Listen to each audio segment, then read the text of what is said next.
A green sticker goes over the lens of a phone. Not confiscated, not disabled, just blinded.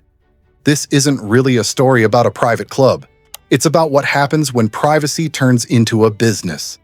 Wall Street can underwrite. By the end of this video, you'll understand why Goldman Sachs got interested in a company built around people not taking pictures. Here's the thesis. Privacy became the product. More specifically, enforceable privacy. Not secrecy, not discretion. Privacy backed by contracts, membership rules, and expulsion. That's the whole trick. Everything else in this video is just that idea showing up again and again in a different costume. At first glance, this looks like another luxury club, but the deeper you dig, the less it looks like hospitality, and the more it looks like a business built around one thing, making people's actions disappear, on request. In 2013, Jeff Klein bought a decaying motel on San Vicente Boulevard in West Hollywood, the San Vicente Inn, the kind of property most people had already written off. He wasn't buying a building. He was buying a problem. He'd already spent decades building beautiful hotels for Hollywood's elite.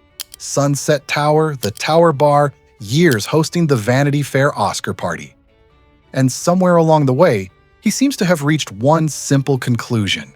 None of it solved Hollywood's real problem: privacy. 6 years and $50 million later, the motel became San Vicente Bungalows. So what exactly do you spend $50 million on? Not marble, not wallpaper. You spend it building a system. The building changed names. The business changed categories. He wasn't really selling proximity to famous people. He was selling the removal of consequence. A room where nothing that happened inside could follow you back out. In his own words, no one gets real privacy anymore. Not with a private plane. Not with a private chef. So he built a room that forced it, whether people wanted it or not. Anyone can build a room celebrities want to be seen in. Klein built one where being seen was against the rules. Somewhere along the way, he stopped acting like a hotel owner. He started solving a very different problem, and the rules had teeth. A single photograph could end years of membership. Talk about what you saw inside, and you were gone for good. No appeal, no explanation, just removed. That's when the club's own paperwork starts getting interesting. Buried inside it is a signed non-disclosure agreement required before anyone even sets foot past the entrance. One clause hands the club total discretion. It can reject any applicant and never explain why. Another lets it shut its doors up to 12 days a year for private events nobody outside the room will ever hear about. 12 days. Think about that. A club can just vanish for almost 2 weeks, and no one on the outside ever finds out why. This isn't hospitality. Hospitality doesn't usually make you sign something before it lets you in. Here's where it gets a little strange, because the people they actually let in aren't quite who you'd assume. The application is 3 questions, a forward-facing photo, a nomination from an existing member, a 12-person committee, meeting every 2 weeks, not really judging net worth, judging whether you'd honor the agreement you were about to sign. Money alone has never been enough to get through that door. One member put it to a reporter this way: "It doesn't matter if you have money, it matters if you're interesting." That line traveled everywhere. What didn't travel with it? $1,800 just to join, over $4,000 a year after that. Interesting still came with a price tag. Within a year, San Vicente Bungalows had overtaken Soho House as the most coveted membership in Hollywood. And that rivalry is basically the whole video in miniature. Soho House sold exclusivity, the feeling of being somewhere special. San Vicente sold something colder, the guarantee that whatever happened in that room would simply not exist anywhere else. If you like stories where the paperwork matters more than the headlines, that's exactly what this channel is built for. Membership itself was never really just access. It worked more like a ladder than a single locked door. A single club membership buys entry to one location. An all-access membership, priced higher, buys entry across every city the company runs. And members can upgrade partway through their contract, not unlike a software company nudging you toward the next plan up. And the kind of person behind that door has shifted over time. When the club was purely a Hollywood project, the type it wanted was specific. Industry people, the world Klein already knew. By the time it reached New York, the profile widened.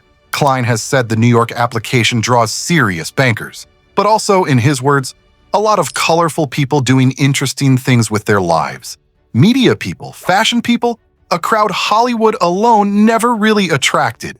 Taylor Swift isn't really the story here. Neither is Bob Iger.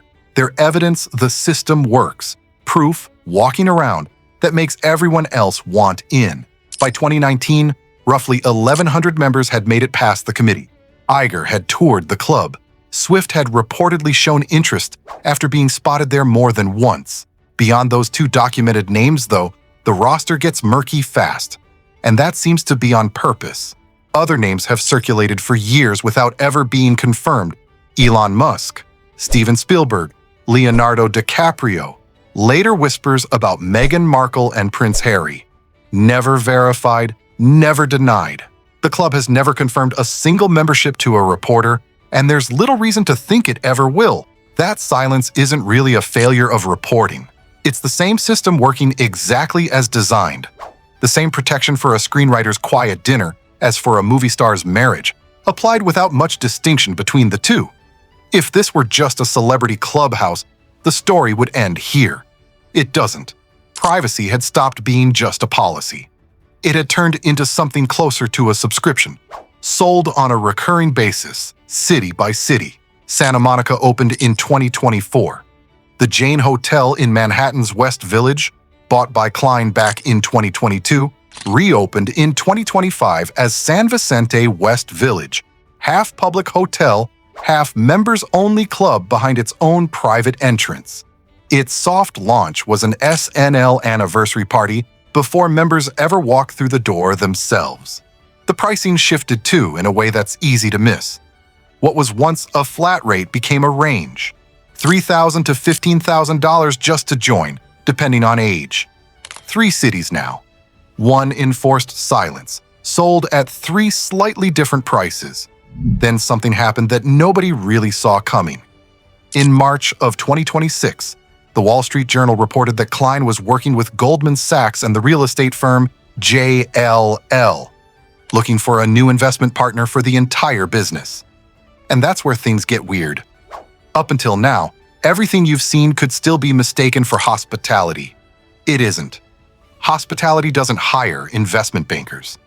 Klein's own words to the Journal were careful, evaluating different ways to structure the next phase of growth while protecting the magic and exclusivity.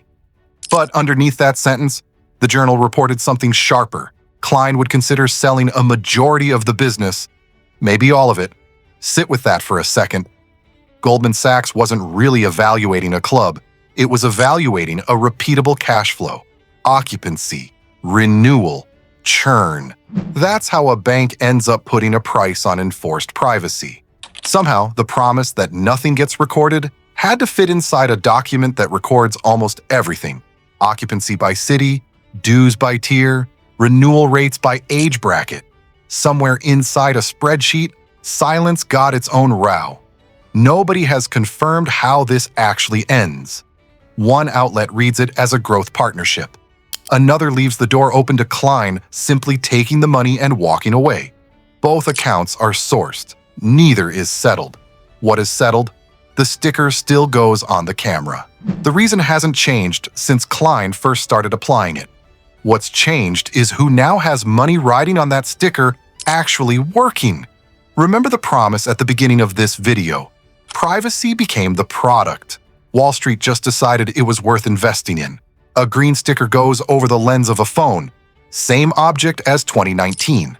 A piece of adhesive plastic applied by a staff member at the door. It costs less than $1. The sticker never changed. We just finally understood what business it was really in.